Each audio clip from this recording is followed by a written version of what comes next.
everyone, and welcome back to my channel. If you're new here, my name is Amy and I am currently on a debt-free journey to repay 6 figures worth of student loan debt. I share all about my real number budgets, anything about my debt-free journey on this channel, as well as some other videos like hauls and budget closeouts and all of that stuff. So if that sounds interesting to you, please hit that subscribe button down below and become a part of my YouTube family. I so much appreciate all of you being here today. So first of all, this budget sheet I do have available in my Etsy shop if you like it. It is available for purchase down there. I will link it below if you are interested. So the first thing that I do when I start a new month budget is I look at our income. So my husband and I are both paid bi-weekly. So lucky for us, in April, we actually will have 5 checks. That does happen, I think 3 times a year typically, or 4 times a year maybe. We had that as well in January. So I'm super excited that this will be a 5 paycheck month. That'll just give us a little bit more flexibility in our budget. So instead of listing out my income, I'm just going to put W-2 income up here just to save a little bit of time. So for the month of April, we expect to bring home about $8,000. Again, this is not our normal income. This is with an additional check of mine. So this is definitely more than we typically bring home. We typically are around $6,200. If you're new here, I do round off my numbers. That is how I actually do my budget, just because we do use a buffer in our checking account. So that brings our total expected income for April to $8,000. I do not include any of our side hustle income in this budget section because I never rely on it before we receive it. If you're curious about any of my side hustle income, I do share about it weekly on Debt Free Fridays, on the Friday videos that I post, as well as I do a budget closeout. I will link out my most recent one from February above if you're interested. I do disclose all of our income as well as exactly how we spent our money and where everything went. So if you're interested in those, definitely check those videos out. I do our monthly budget based on just our regular income, our salaries. So that is what you will see here. And then any side hustle income I divvy out mostly to debt right now. That is where all of our side hustle income is going at this point. So next we're gonna move on to fixed expenses. So if you've been around here for a while, these really don't change very much. We do have our mortgage. Actually, it's funny that I just said that because the first one actually just changed. So I got a notice in the mail a couple weeks ago that our mortgage is actually going up a little bit. So if you escrow your home, your taxes and your home insurance, that can be a little bit variable. So this is actually the second time since we've owned our house for about 3 years that we have had a change in our mortgage amount. So a couple years ago, it had gone down a little bit. And actually this year it's going up a little bit because our escrow had actually been not enough to pay for our home insurance and our taxes. So it did go up a little bit. It is now at $1,284. If you've been around here, it was $1,254 before. So it did go up $30. Not a huge deal, but definitely not a fun part of being a homeowner for sure. It can be a little bit variable depending. I know our taxes did go up a little bit, so I'm pretty sure that is why that had an increase. That is something that I did not know before I bought a house, that like your payment could change if you escrow. So that's just something that I wanted to share because I thought it was interesting. Cell phones, this usually comes out, I think, on the 21st. That is $140. That has stayed the same. Then we have Netflix, which I think comes out on the 20th, and that is $15. Then we have Peloton. We do have a Peloton bike. If you're new here, that comes out, I think, on the 2nd. And that is $41. Internet, we don't have any sort of cable. We only have Netflix for streaming, and we also have Amazon Prime, and we do have Hulu, but that's actually through my cell phone provider, and so we don't pay for that. We had actually canceled it before, and then we actually got it again because it came with my phone.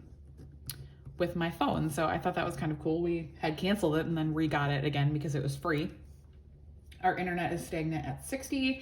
And then this month we do have AVG, which I am not 100% sure on like exactly what that is. It's $150. My husband does all of like our internet security and all of that kind of stuff. And that's what he said I don't know. That's what comes out. So there it is. I'm not exactly sure. Like it's some sort of virus protection on our computers. So I'm not 100% sure, but it is $150. So I'm adding it to the budget as recommended by him. So total fixed expenses for this month is $1,690. That leaves our total remaining at $6,310. So then we pull that up here and we go through our variable expenses. Again, these don't change too terribly much. We pretty much stayed the same for most of the month. So I think her comes out on the 28th. I am in a budget, $225 for electric. Our electric is very variable. So I'm just gonna put $225 for now. And then when I do our budget reconciliation or our budget closeout, that's when I kind of just adjust up or down. I like to be a little bit over if anything. And then we do get personal spending money.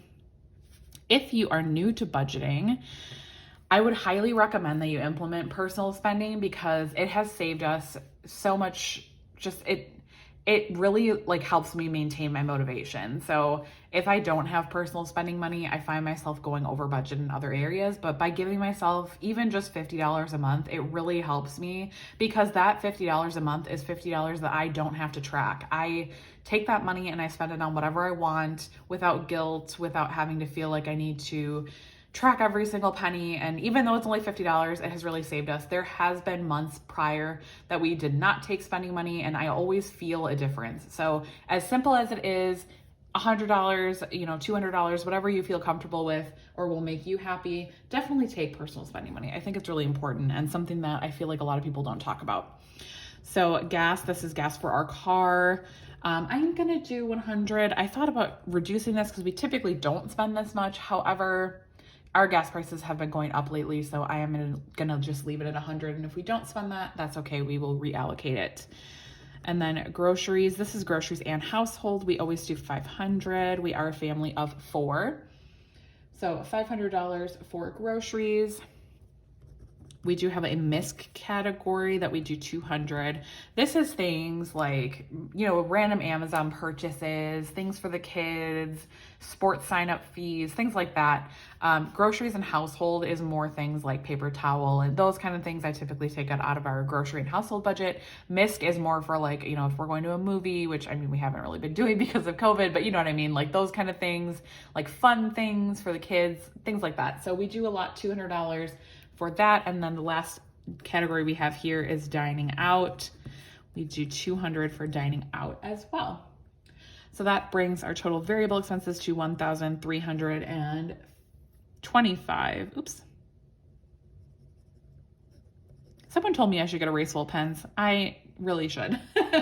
I keep forgetting to add them to my Target order. The next time I do a Target order, I really want to get some erasable pens because I always make a lot of mistakes on these. And oh my gosh, I'm a mess sometimes. Okay. So then moving down to sinking funds. So this is really starting to be one of my favorite categories now because we are saving for a car. So I'm very excited about that. So we have currently 4 sinking funds that we're adding to car, which is our new car, as well as car maintenance. So I want to make sure that we pad this enough for additional car maintenance once we do buy a new car. I don't want to completely clean it out. So we are going to be adding a little bit more to that as well. And then home, Christmas, and vacation. Those are all that we are saving for right now. So car, we are actually going to do $1,000 to our car savings. Home, we are going to send 100. Christmas, we are going to send 60, and vacation 55, which brings our total sinking funds to 1,215. So we are definitely sending more than we usually would for car savings because again, we are trying to save for a new car. We have just under $10,000 saved right now and our goal is 15. So we are definitely getting close to that. Potentially if we do get a stimulus, when I'm filming this, it is mid-March. We have not heard 100% if we are getting a stimulus yet. I never ever count on it until I see it in my account, even though I know it is most likely coming. I never count on it before I receive it. So I have not planned that money out yet. I have not budgeted that money out yet. However, when we do, or if we do receive that money, we will be sending that to our car fund. So that amount actually could bring us to fully funded. So stay tuned for that. I am not sure Either way, we will probably still send this full $1,000 because, like I said, again, I don't want to completely clear out our car savings. And we also, I'm not 100% sure if 15,000 is going to be an exact amount of our new car, as well as there's taxes and fees that are associated. So I would rather have more in there than not. And then home, we just put 100. We have a pretty good sinking fund in there right now.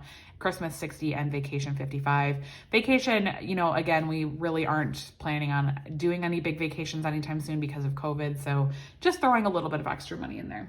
So that brings our remaining down to $3,770. As you guys know, if you've been here for any time at all, we are currently on a debt-free journey. So most of our money is going towards debt right now. So for my student loans, we will be sending all of that remaining money to my student loans. So $3,770 is our expected amount. That probably will go up. As I said, it usually does because we do have typically some side hustle income from side jobs that we do, like Instacart, surveys on the go, things like that. If you have watched any of my Debt Free Friday videos, you're aware of most of our other sources of income that we have. Typically, we only make, $100 to $200 a month, but that does get added to this amount for our student loans. And we do pay weekly if you're new here as well. So that is $3,770 going to my loans planned, and that gives us a $0 remaining. We are zero-based budgeters, so I do like to always have our budget closed out. So that is everything. That is our budget for April. I'm very excited. I think we're going to be moving really working towards our goals this month, and I'm very excited to be sending so much of our income towards those goals.